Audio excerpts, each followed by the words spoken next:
things you should never hide from your wife. Important things. Because you see, it's a misconception in the church. When we hear couples meeting, people only think that it is about intimacy. No, apana. Family marriage, there is a lot of things. And so today, I would actually, many married men are still operating as if they are single. They don't want to become open to their wives. Now, one of the things which you should never keep secret from your wife is the aspect of your health status. If you are battling a serious illness, or you are focusing on a serious medical challenge, she deserves to know. She is your partner. She is your closest person. It is important to share the medical conditions with your wife. Or even the vice versa. So, it's important. Your wife is not a stranger. She can stand with you when she knows about your health. And the brothers and sisters, many times we hide our health conditions, even our beloved, to our husbands and wives, we hide our health conditions. Are you getting the point? It's important to share your health condition. Yes. The second one is the issue of the password. I know the marriage should not be built upon secrecy. Now,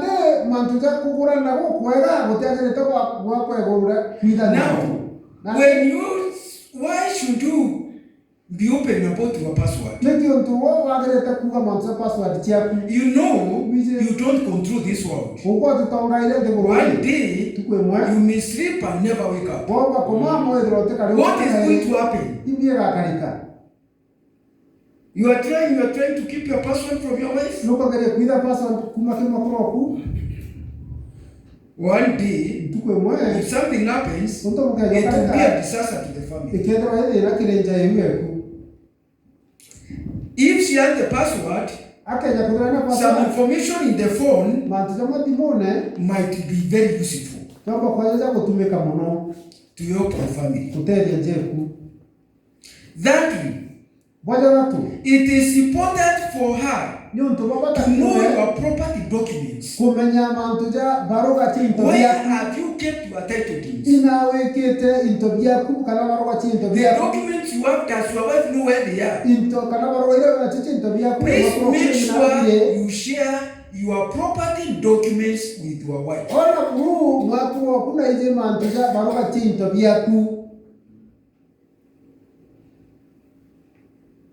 Take it as if you are leaving this world. As if you are going to Zion. So what are you going to do? What you are going to do? So you are going to tell her, now please, I'm leaving. I am going. These are the documents. Now from today, take yourself that way. Does your wife know about your documents? Does she know even where your title deeds are? Your insurance policies? Your logbooks? Does she know? Or you say, you know, I'm the head of the family. Brethren, life doesn't operate that way. So, you should not, it's important, if you truly love your wife, if you truly, I'm using the word, if you truly truly love your wife, you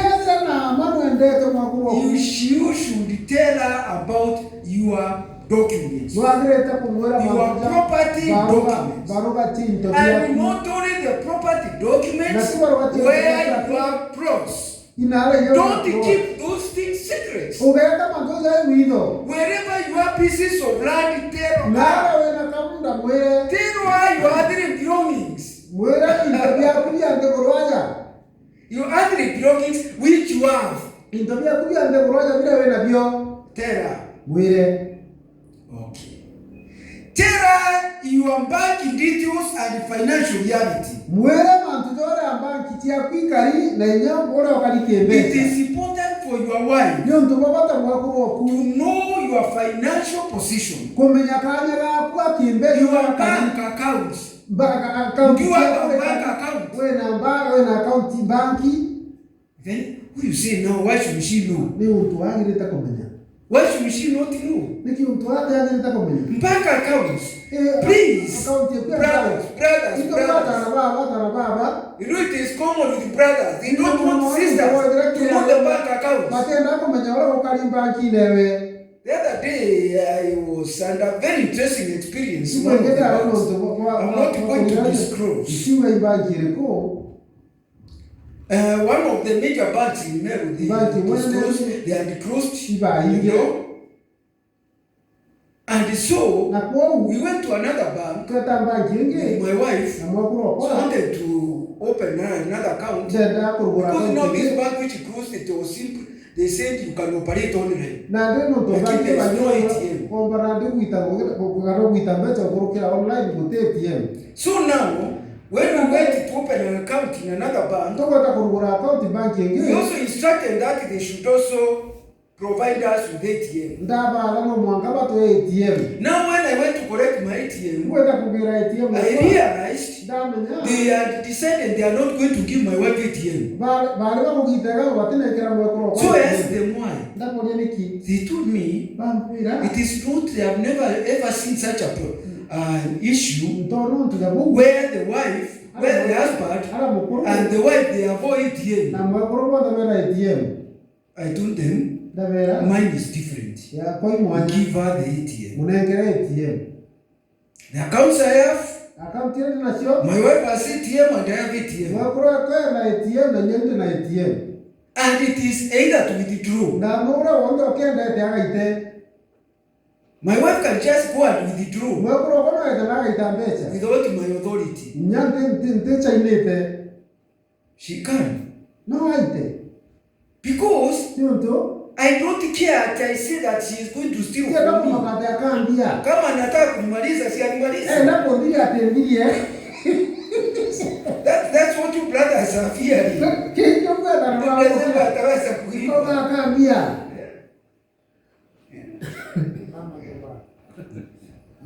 No, so what am I saying?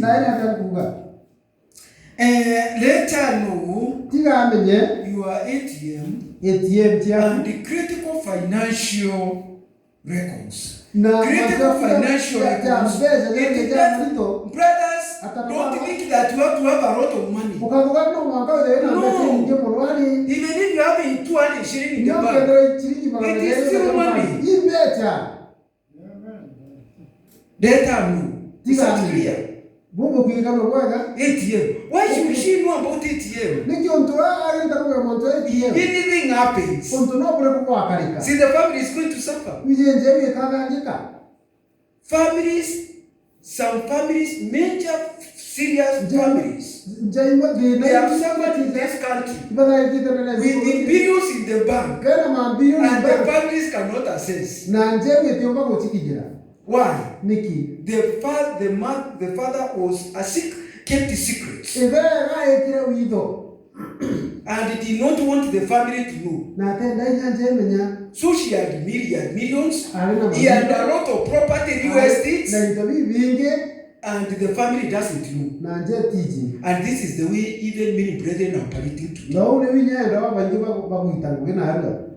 That's why know your bank records. Do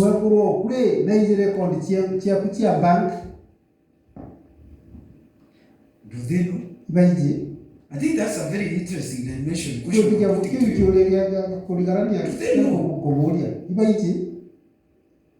they know the pieces of land you have?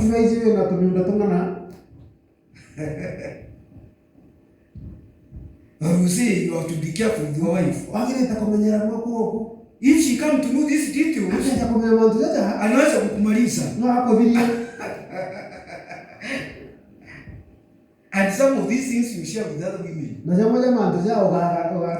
Okay, another thing, major life decisions that affecting both of you is important to know.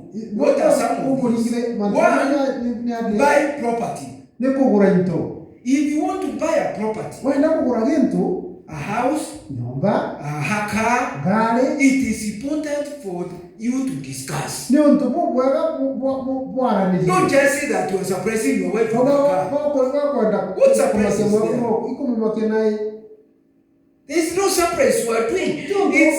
That is a normal thing. Buying a car for the family is not a surprise. So, don't keep things. And then you say you are going to buy a car and then you suppress your wife. And that family is even starving. Okay. Relocating. Now let me say this. When you get married, it is important to really decide where you are going to settle.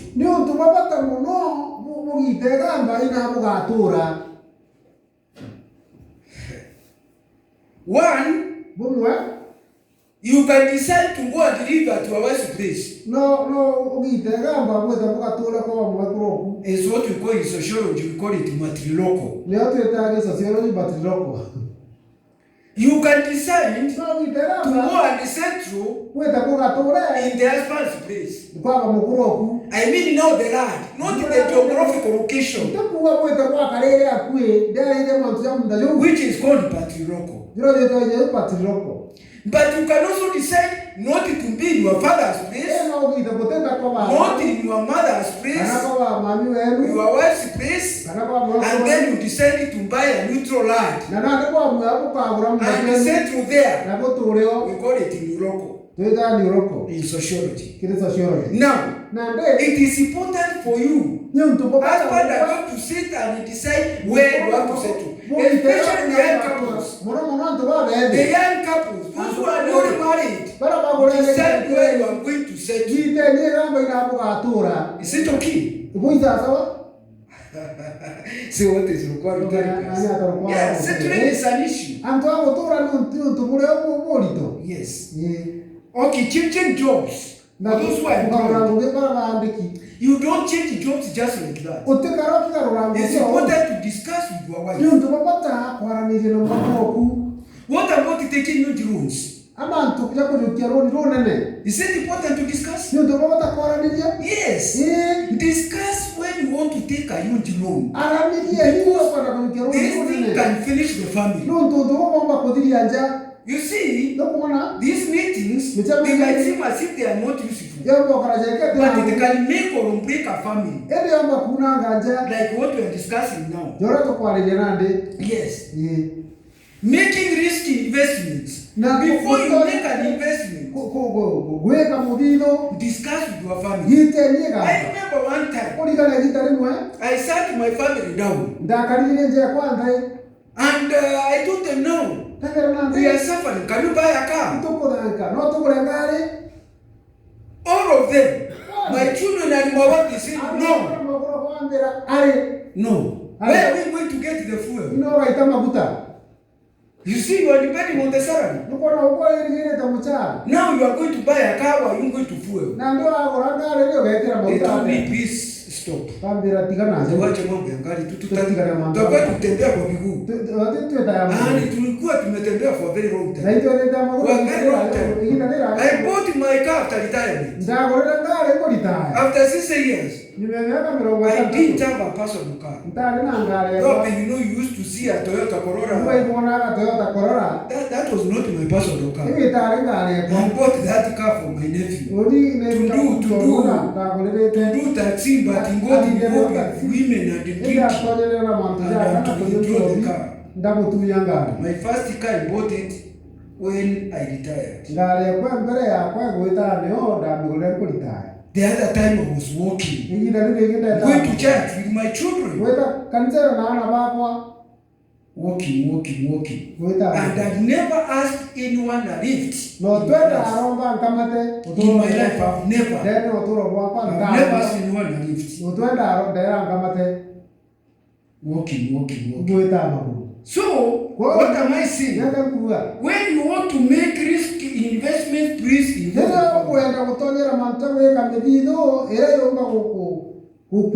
Never make a decision behind your wife's back.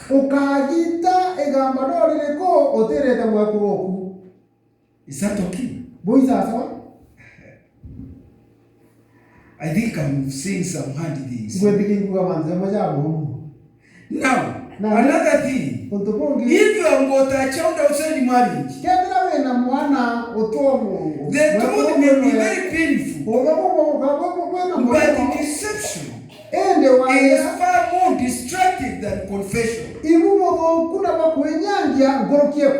Ukiwa kwa mtoto, wewe sema, tell your wife, I have got a son somewhere. I've got a daughter somewhere. Please, let this not surprise you during my birth. During my birth. You know, men are likely to die younger than women. According to statistics in the world, women live longer. Men are likely to go faster. So you tell your wife, I've got somewhere, son somewhere. And so during my birth, I don't want confusion. Wakati huu.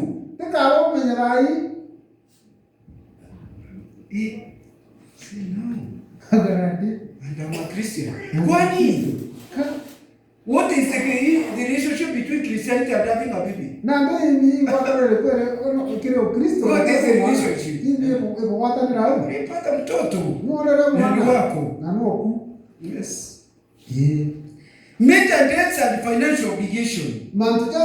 If you need to borrow money, or take a major financial commitment, discuss it with her. And require your input. What your wife tell you, she can save you. Learn to listen.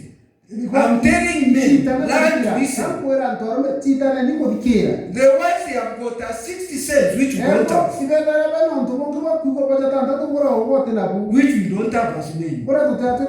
Listen to her. Our wives may save the family. Yes. When it comes to business failure, the business you have invested in business and the business is failing, make sure you discuss with that. Not just in blame. If the business is failing, sit down and discuss as a family. And see now, the business is failing. We better change. We better stop this type of business.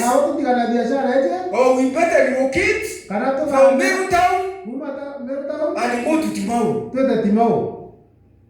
I know that one is very hard. Yeah? Yes. So, you discuss with her. Don't carry every burden alone. Sometimes you require encouragement and you require also wisdom and prayers. You need this with the one who is already sitting beside you. If you have got addiction or destructive habits, or gambling, and drinking, discuss with your wife. You know we have brethren who may also be drinking. Why don't you discuss with your wife and tell her, I have got this problem of drinking, of gambling, of smoking, discuss. Then it's also important to discuss family issues that affect your home with your wife. About your extended family, conflicts, obligations, extended family matters. Discuss with your wife. That's all for that topic.